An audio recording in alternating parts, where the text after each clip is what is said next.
For today, may i-deep cleaning tayong top load sharp automatic wash. After natin tanggalin ang mga parts ng automatic wash, sinimulan na nating i-power spray ang tab nito. Laking gulat ko nung buksan ko ang cover ng wiring nito.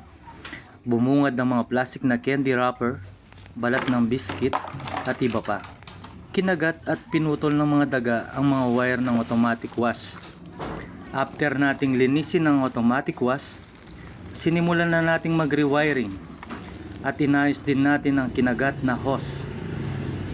After rewiring, pinaandar na natin at chinek kung well functional ito. That's all. Thank you for watching, guys.